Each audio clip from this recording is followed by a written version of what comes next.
आप देख रहे हैं हम राही भाग 1। हेलो दोस्तों, कैसे हैं आप सब।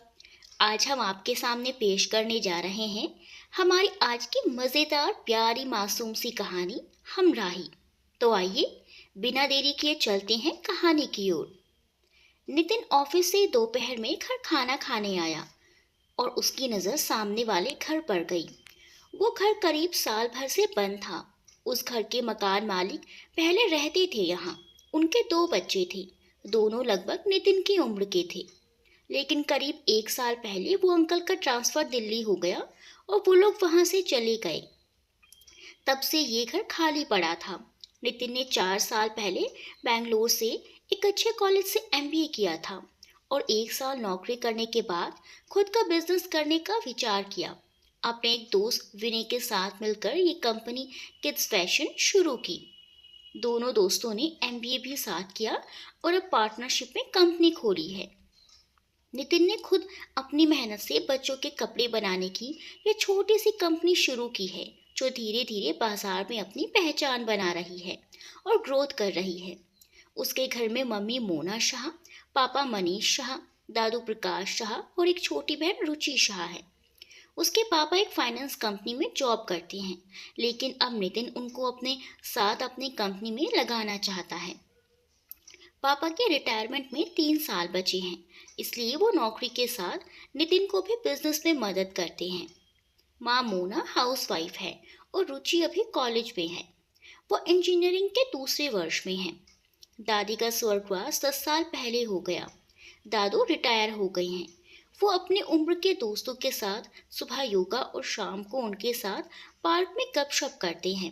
दोस्तों के साथ कभी कभी घूमने भी चले जाते हैं। कुल मिलाकर एक खुशहाल फैमिली है। आज नितिन एक फाइल लेने दोपहर घर में आया और सोचा आज लंच घर पर करता हूँ, माँ के हाथ का बना हुआ। रोज तो कैंटीन का ही खाना पड़ता है। वो अक्सर डिनर सबके साथ करता है, लेकिन कई बार वो बिजनेस के सिलसिले में बाहर जाता है तो डिनर भी सबके साथ नहीं कर पाता है। नया नया बिजनेस है तो भाग दौड़ भी बहुत करनी पड़ती है। आज सामने वाले घर के आगे ट्रक खड़ा है, उसमें से सामान उतर रहा है और कुछ लोग घर में भी खड़े हैं। तभी उसकी नज़र एक लड़की पर गई जो एक संदूक उतार रही थी और उसके हाथ में वो संदूक लड़खड़ा रहा था। गिरा, गिरा, अ, अब गिरा, नहीं गिरा। नितिन संदूक के झुकाव को देखकर खुद ही बड़बड़ा रहा है। संदूक गिर ही गया। मोहतरमा, ये मजदूर शोपीस के लिए बुलाए हैं क्या? उनको उनका काम करने दो। आप क्यों तकलीफ कर रही हो? नितिन उस लड़की से बोला जो अब उस संदूक को उठाने की कोशिश कर रही थी। जी, आप मुझसे कह रहे हैं? नहीं, मैं तो इस हवा से कह रहा हूँ, शायद सुन ले। जी? क्या जी जी लगा रखी है? मैं आप ही से कह रहा हूँ, ये संदूक मजदूरों को उठाने दें, आपके बस का नहीं। इसमें मेरी कुछ कीमती सामान है जिसे मैं किसी दूसरे के हाथ में नहीं दे सकती। आप कृपया मेरी मदद करेंगे इसे उठाकर अंदर रखने में? क्यों, हीरे मोती भर रखी है क्या इसमें? जी, उनसे भी कीमती सामान है इसमें। मदद तो मैं कर दूंगा, लेकिन मुझे मेहनताना क्या मिलेगा? जी? हे भगवान, कहाँ फंस गया। इसकी सुई तो जी से आगे ही नहीं बढ़ रही है, जी पर ही अटक गई है। जी? कुछ नहीं। लाओ, किधर रखना है ये संदूक? जी, इसे बस अब एक भी बार और जी नहीं। आपका ये जी पुराण बंद करो और इसे उठवाने में मेरी मदद करो। हाँ हाँ।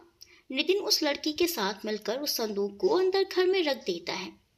नमस्ते अंकल, नमस्ते आंटी। घर के अंदर नितिन को एक अंकल आंटी मिलती हैं। नमस्ते बेटा, कहाँ रहते हो? जी, आपके सामने वाले घर में। इनके जी कहने पर वो लड़की उसे घूर कर देखने लगती है और नितिन उसके घूरने पर नज़रअंदाज कर वहाँ से चला जाता है। वो अपने घर आकर माँ से बात करता है। माँ, सामने वाले घर में कोई आया है क्या? हाँ, आज सुबह से सामान तो उतर रहा है। अभी बात नहीं हुई है मेरी उनसे। सोच रही हूँ चाय नाश्ता भिजवा देती हूँ, क्योंकि अभी रसोई तो जमी नहीं है उनकी और थक भी गए होंगे। वाह मेरी मदर इंडिया, सबकी चिंता खत्म हो गई हो तो कुछ अपने बेटे की भी चिंता कर लो। उसके पेट में चूहे कूद रहे हैं। नितिन प्यार से अपनी माँ के साइड से गले लगकर बोला, हाँ तू हाथ मुंह धोकर आ, मैं तेरे लिए खाना लगा कर रखती हूँ। माँ प्यार से उसके बालों पर हाथ घुमाकर बोली। माँ ने नितिन को खाना देकर खुद भी उसके साथ ही खाया। फिर थोड़ा चाय नाश्ता नौकर के साथ सामने वाले घर पर भी भिजवा दिया। नितिन भी खाना खाकर और अपनी फाइल लेकर ऑफिस निकल गया। नितिन ऑफिस आकर अपने काम में उलझ गया और सुबह की घटना भूल गया। नितिन की सेक्रेटरी रिनी नितिन को बहुत पसंद करती है, लेकिन वो शादी करने तक का सफ़र करने में यकीन नहीं रखती है। नितिन रिनी को फाइल लेकर अपने कैबिन में बुलाता है। रिनी, आज मीटिंग्स कहाँ पर हैं, उनके डिटेल्स दे दो और थोड़ा जल्दी। रिनी फाइल बताने के लिए नितिन के पास जाकर खड़ी हो जाती है। बहन, आप थोड़ा दूर से बताएंगे तो भी मुझे सुनाई देगा। सर, आप मुझे बहन ना बोला करिए, रिनी ही बोला करिए।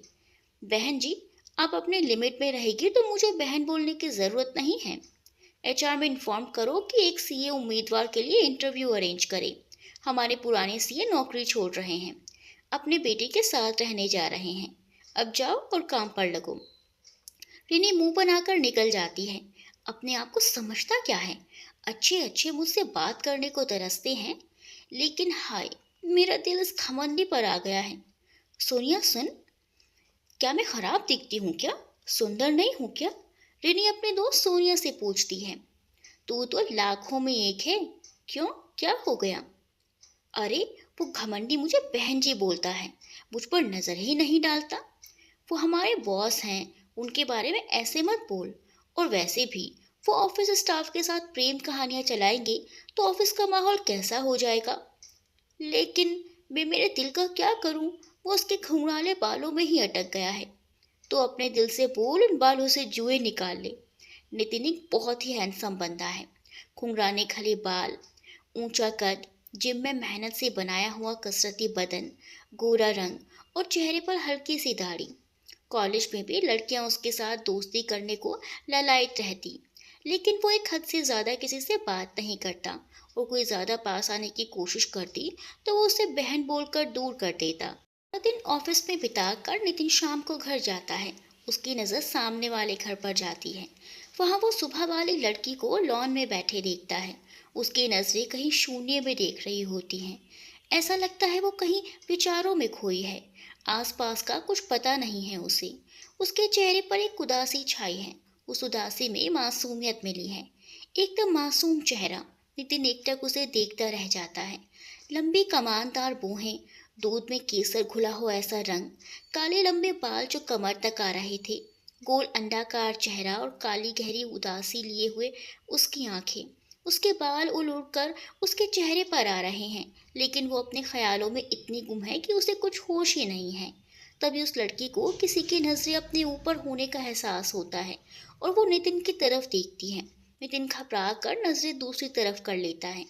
सोचता है, ये मुझे क्या हो गया था? जिंदगी में इतनी लड़कियों से अपने आप को बचाया और ये क्या हो गया? कभी किसी लड़की ने अपनी तरफ ऐसे आकर्षित नहीं किया। वो लड़की भी अपनी नज़रें दूसरी तरफ घुमा लेती है और फिर से अपने ख्यालों में खो जाती है। ये जी मैडम तो कुछ ज़्यादा ही अपने में गुम रहती है। खैर मुझे क्या, और अपने कंधे उचकाकर नितिन घर के अंदर चला जाता है। हाय भैया, हाय छोटी, तेरी पढ़ाई कैसी चल रही है?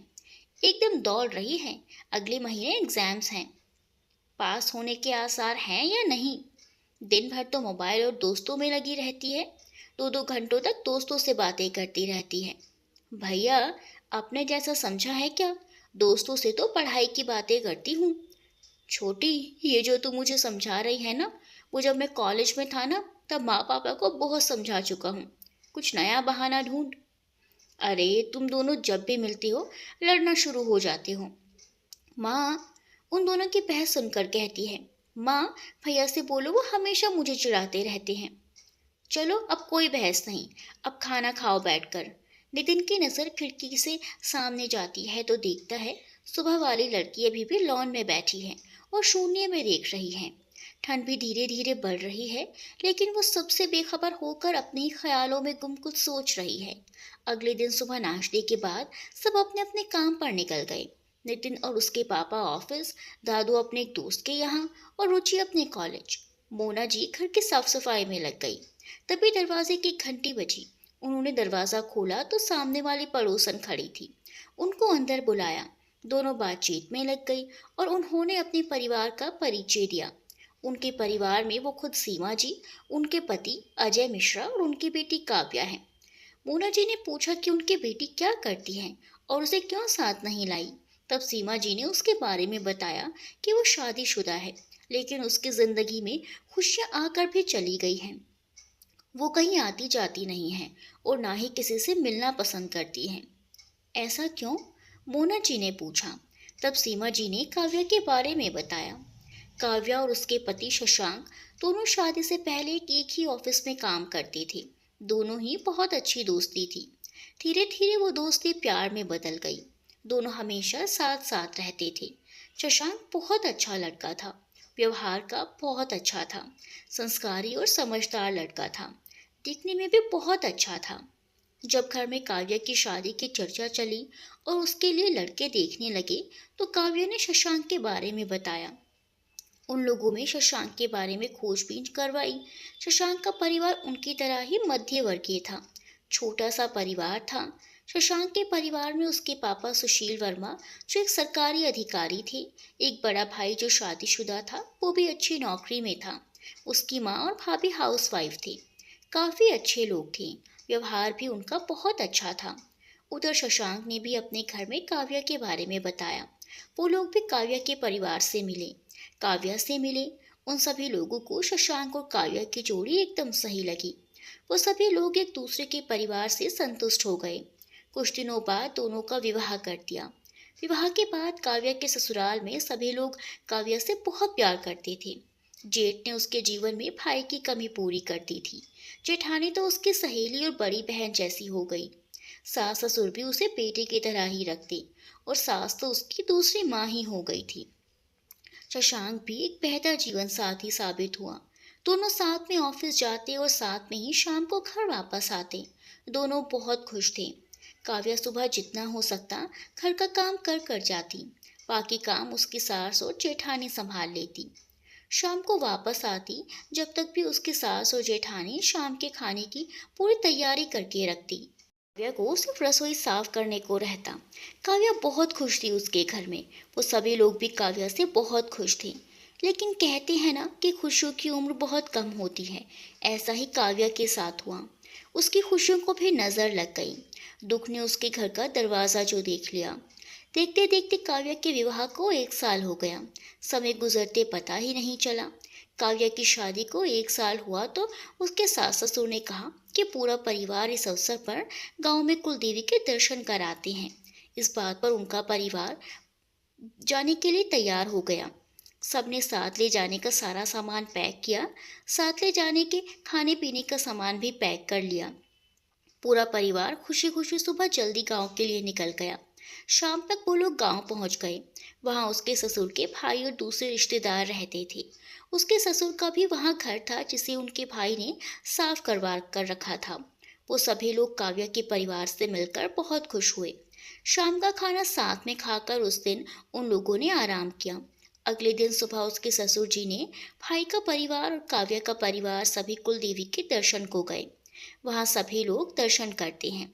पंडित जी पूजा करवाते हैं और सभी को प्रसाद और आशीर्वाद देते हैं। काव्या को भी शादी की वर्षगांठ की शुभकामनाएं और आशीर्वाद देते हैं। भाग्यवती भाव पुत्रवती भाव। पंडित जी, पुत्रीवती क्यों ना भाव? शशांक पंडित जी के साथ मस्खरी करता है। बेटा, पुत्र तो मोक्ष दिलाएगा, इसीलिए पुत्रवती भाव। तो क्या पुत्री नरक दिलाएगी? बेटा, ये आशीर्वाद तो सदियों से हमारे पुरखे देते आ रहे हैं, तो हम भी दे रहे हैं। पंडित जी अब थोड़ा मॉडर्न हो जाइए, आशीर्वाद को थोड़ा चेंज कर दीजिए। पति से झगड़ने के लिए लंबी जिंदगी हो दोनों की और पुत्रीवती भव। ऐसा बोलकर शशांक काव्या की तरफ देखकर होंठ दबाकर हंसता है। उसकी बात सुनकर सभी हंस देते हैं। पंडित जी भी फिसियानी हंसी हंस देते हैं और फिर सभी वापस घर आ जाते हैं। अगले दिन सुबह काव्या का परिवार सारे रिश्तेदारों से मिलकर वापस शहर की ओर निकल जाते हैं। काव्या को वहां गांव में सभी से मिलकर बहुत अच्छा लगता है।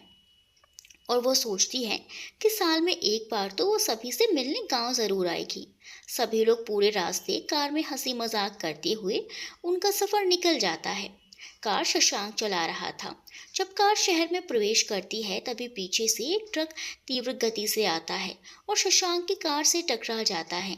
शायद सुबह का समय होने से ट्रक के ड्राइवर को थोड़ी झपकी सी आ गई थी और ट्रक बेकाबू हो गई। कार में बैठे सभी लोग पूरी तरह से घायल हो गए। कार के शीशे टूट गए। कार बुरी तरह से चकनाचूर हो गई। चारों तरफ चीख पुकार मच गई। ट्रक का ड्राइवर तो ट्रक लेकर भाग गया। घटनास्थल पर बहुत भीड़ इकट्ठा हो गई। उस भीड़ में से किसी ने एम्बुलेंस बुलवाई और सभी को हॉस्पिटल ले जाया गया। काव्या ने अंतिम बार उसकी मम्मी से बात की थी तो किसी ने उसके मोबाइल से उसकी मम्मी को फोन लगाकर दुर्घटना की सूचना दी। काव्या के मम्मी पापा भी हॉस्पिटल पहुंच गए। वहां सभी लोगों को तुरंत दाखिल करके इलाज शुरू कर दिया गया। डॉक्टर्स ने सभी को बचाने की बहुत कोशिश की, लेकिन सभी इतनी बुरी तरह से घायल थे कि काव्या के परिवार में किसी को नहीं बचाया जा सका। सबकी चिता जब एक साथ दाह संस्कार किया गया तो वहां मौजूद हर व्यक्ति चीत्कार कर उठा। वो दृश्य देखकर उस ईश्वर की आंख में भी आंसू आ गए होंगे। काव्या को भी बहुत चोट आई थी, लेकिन ऊपर वाले ने उसकी किस्मत ने अपने घर वालों को खोने का दुख लिखा था, इसीलिए उसको उम्र ज्यादा दे दी। सिर्फ काव्या ही बच पाई। वो भी 15 दिन हॉस्पिटल में दाखिल रही, लेकिन बच गई। वो हॉस्पिटल में पूरे समय शशांक और अपने घर वालों के बारे में पूछती रहती थी, तो उसको बता देते थे कि सभी लोग ठीक हैं। फिर वो पूछती, सभी ठीक हैं तो मुझसे मिलने क्यों नहीं आते? बेटा, उन सभी को बहुत चोटें आई हैं, इसीलिए डॉक्टर ने चलने फिरने से मना किया है। मैं ठीक होकर घर जाऊंगी ना तो उन सब का मैं इतना ख्याल रखूंगी कि वो जल्दी से ठीक हो जाएंगे। और मम्मी, आप देखना, शशांक तो मुझे देखकर ही दौड़ने लग जाएंगे। हाँ बेटा, ऐसा ही होगा। लेकिन कोई मेरा फोन क्यों नहीं उठाता? कम से कम मैं बात तो कर लूं सभी से, शशांक की आवाज़ ही सुन लूं। सबके फोन भी टूट गए हैं ना दुर्घटना में।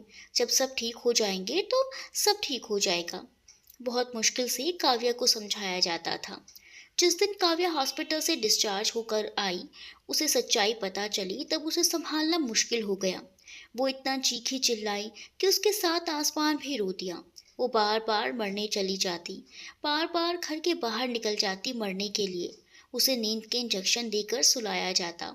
उसकी हालत देखकर शायद उस ऊपर वाले को भी अपने फैसले पर पछतावा हुआ होगा। मैंने किसी का क्या बिगाड़ा जो भगवान ने मुझे इतनी बड़ी सजा दी? मैंने कभी किसी का बुरा नहीं चाहा। मुझे किन गुनाहों की सजा मिल रही है? मुझे नहीं जीना, शशांक के पास जाना है। काव्या बार बार यही बोलती जाती। धीरे धीरे समय के साथ वो संभलती गई, लेकिन जैसे उसके अंदर जीने की चाह खत्म हो गई। उसने नौकरी भी छोड़ दी, कहीं आना जाना, किसी से मिलना जुलना सब छोड़ दिया। काव्या की कहानी सुनकर मोना जी की आंखों से कब आंसू बहने लगे उन्हें पता ही नहीं चला। काव्या की मम्मी सीमा जी से बोली, आप चिंता मत करिए, सब ठीक होगा। अब ईश्वर ही उसके दुखों का निवारण करेगा। बहुत परीक्षा ले ली ऊपर वाले ने बच्चे की, लेकिन अब सब अच्छा होगा। काश आपकी बात सच हो जाए तो मेरे बच्चे की जिंदगी संवर जाए। आप चिंता ना करें, अब अच्छा ही होगा। अब आप उसे जॉब पर वापस जाने के लिए तैयार करें। थोड़ा बाहर निकलेगी, लोगों से मिलेगी तो उसका मन बहलेगा। काम में व्यस्त रहेगी तो बुरे विचार दिल में नहीं आएंगे। हाँ, हम उसे समझाते रहते हैं। अगले महीने से जाने का कह रही है।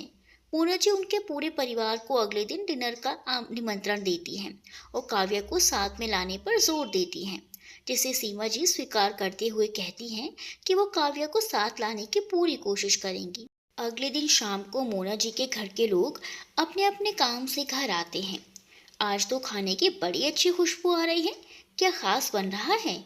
आज घर पर कुछ खास मेहमान डिनर पर आ रहे हैं, उनके लिए बन रहा है। इतने में घर की घंटी बजती है। नितिन दरवाज़ा खोलता है। सामने काव्या के मम्मी पापा होते हैं। वो उनको नमस्ते करके अंदर बुला लेता है, लेकिन साथ में उस अजनबी लड़की को ना पाकर थोड़ा मायूस हो जाता है, क्योंकि उसे उस अजनबी लड़की का नाम नहीं मालूम ना ही उसका कोई परिचय हुआ। वो बस इतना जानता है कि वो लड़की सामने घर में रहने आई है। इतने में वो लड़की काव्या दरवाजे के साइड से धीरे से निकलकर नितिन के सामने आती है। उसका सिर नीचे झुका होता है। वो सर उठाकर नितिन को देखती है। हमेशा की तरह उसकी आंखों में उदासी होती है, लेकिन उन उदास आंखों में एक अजीब सी कशिश होती है। जो भी इंसान उन आंखों में झांक ले तो उनमें डूब कर रह जाए। नितिन भी थोड़ी देर तक उसकी आंखों में देखता रहता है। उसे आसपास का कोई होश नहीं रहता। उसे उन गहरी काली आंखों के सिवाय कुछ दिखाई नहीं देता है। अरे काव्या बेटा, अंदर आओ, मोना जी आवाज लगाती हैं। तब नितिन को होश आता है। वो हेलो बोलकर दरवाजे से साइड होकर काव्या को अंदर आने की जगह देता है। काव्या अंदर आकर नितिन की मम्मी पापा और दादू को नमस्ते करती है और रुचि उसके साथ हाथ मिला लेती है। मोना जी सबके आपस में परिचय कराती हैं, लेकिन काव्या के बारे में ज़्यादा नहीं बताती है, सिवाय इसके कि वो सीमा जी और अजय जी की बेटी हैं, क्योंकि उन्हें लगा कि काव्या के बारे में ज़्यादा बताने से काव्या को दुख होगा। वैसे भी बहुत उदास है। मोना जी के परिवार के लोग भी काव्या से ज़्यादा कुछ नहीं पूछते हैं। वो लोग काव्या के बारे में ज़्यादा कुछ जानते नहीं हैं। सभी लोग डिनर करने बैठते हैं। नितिन और काव्या आमने सामने बैठे हैं। नितिन का ध्यान खाने में नहीं था। वो तो बस काव्या की उदास आंखों में उलझ कर रह गया था। काव्या ने हल्के नीले रंग की ड्रेस पहनी थी और बालों की पोनी बना रखी थी। कोई श्रृंगार उसके चेहरे पर नहीं था, सिर्फ आंखों में हल्का सा काजल था। लेकिन उसकी सादगी में भी एक आकर्षण था। वो सादगी में भी भला की खूबसूरत लग रही थी। भैया, लगता है आज आप ऑफिस में ही खा कर आए हैं, इसीलिए आपका पेट भरा हुआ है। आपका खाने में ध्यान ही नहीं है, रुचि बोली, जो काव्या के पास की कुर्सी पर बैठी थी और बड़े ध्यान से नितिन की हरकतों को देख रही थी। मैं वो खाना खा कर आया था, इसीलिए ज़्यादा भूख नहीं है। नितिन अपने चोरी पकड़े जाने पर हड़बड़ाकर बोला। वो रुचि को खा जाने वाली नज़रों से देखता है और आंखों से ही धमकी देता है, तुझे तो मैं देख लूँगा। पहले तो आप जो देख रहे हैं वो देखना बंद करें, मुझे बाद में देख लेना, रुचि नितिन को छेड़ते हुए कहती है। काव्या इस बीच कभी नजर उठाकर नहीं देखती है। वो सिर्फ जितना पूछा जाए उतना ही जवाब देती है, वो भी सिर्फ हाँ या ना। रुचि और मोना उससे बातें करती रही। मोना जी काव्या की मनोस्थिति जानती थी, लेकिन रुचि ने सोचा कि शायद नई जगह होने से काव्या को सामंजस्य बैठाने में समय लगेगा, इसीलिए ज्यादा बात नहीं कर रही है। नितिन मन ही मन सोचता है, हे बजरंगबली, ये मुझे क्या होता जा रहा है? मैं क्यों काव्या के आगे इतना बेबस होता जा रहा हूँ? मेरा खुद पर नियंत्रण क्यों नहीं रहता?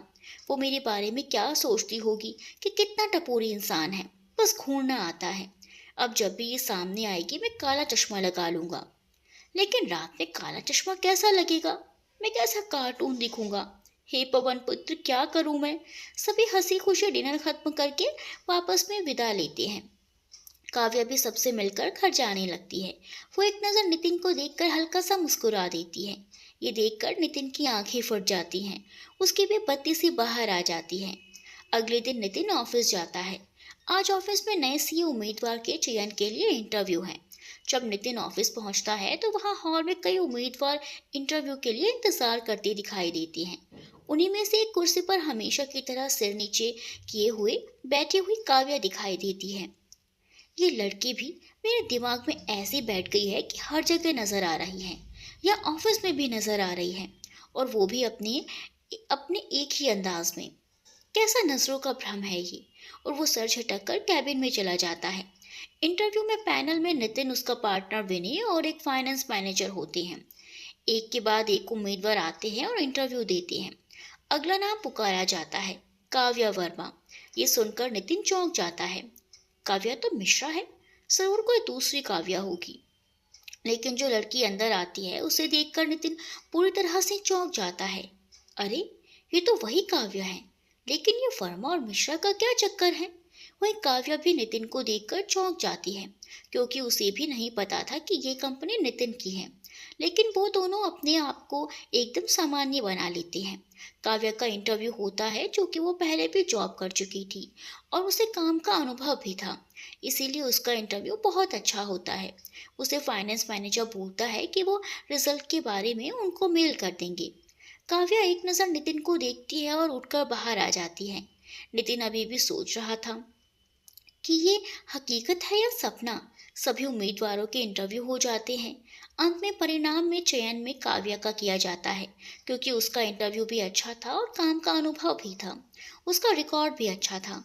लेकिन नितिन रोज काव्या को देखने के ख्याल से घबरा जाता है, क्योंकि फाइनेंस वो देखता था और विनय मार्केटिंग, तो उसे रोज काव्या से मिलना ही पड़ता।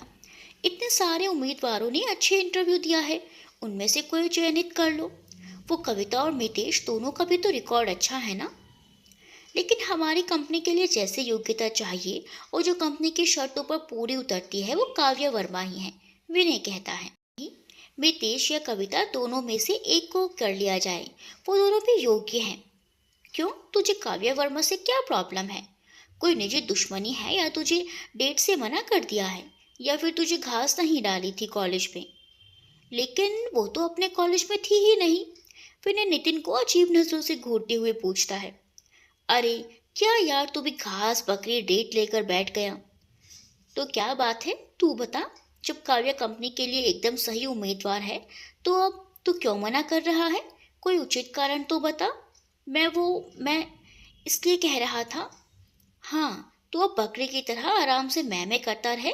कंपनी के लिए काव्या वर्मा ही सही उम्मीदवार है, और एचआर में मैं बोल देता हूँ उसे मेल करने के लिए। विनय उठकर चला जाता है। नितिन भी अपने कैबिन में आ जाता है। काव्या यहाँ आ जाएगी तो मैं कैसे काम करूँगा, कंपनी कैसे चलेगी? कभी कभी तो मुझे लगता है कंपनी भी मेरी है या नहीं, मेरे तो कोई सुनता ही नहीं। चल बेटा, अब ओखली में सर डाल दिया तो उस सर से क्या डरना, जो होगा देखा जाएगा। उस काव्या नाम की बला से ज्यादा दूर रहना होगा। लेकिन वो भी तो नहीं होता, ये दिल तो उसकी आंखों में ही डुबकी लगाता है। लेकिन वो तो मिश्रा थी, वर्मा कैसे हो गई? उसकी फाइल में भी काव्या वर्मा लिखा है। क्या रहस्य है इस लड़की में? बेटा नितिन, सोचना कम कर और थोड़ा काम कर ले। विनय अंदर आते हुए बोलता है। काव्या को मेल कर दिया है और 1 हफ्ते में उसे ज्वाइन करना है। नितिन कोई जवाब नहीं देता और उठकर कैबिन से बाहर निकल जाता है। इसे क्या हुआ, विनय सोचता रह जाता है। शाम को नितिन ऑफिस से घर आता है और वो देखता है आज भी काव्या अपने घर के लॉन में वैसे ही उदास आंखों से शून्य में देखते हुए बैठी है। लेकिन उसका ध्यान नितिन की तरफ नहीं जाता। वो शून्य में कुछ सोच रही है। नितिन उसे देखता रह जाता है। उसे लगता है कुछ तो खास है इस चेहरे में, जो मेरा दिल उसी का मुंतजिर है। कुछ तो खास है इन आंखों में, जो मेरा दिल उसमें डूबने को तमनाई है। कुछ खास है इन जुल्फों में, जहाँ मेरा दिल पनाह चाहता है। To be continued. क्या एक हो पाएंगे तो अनजान लोगों की राहें जानने के लिए देखती रहिए हमराही।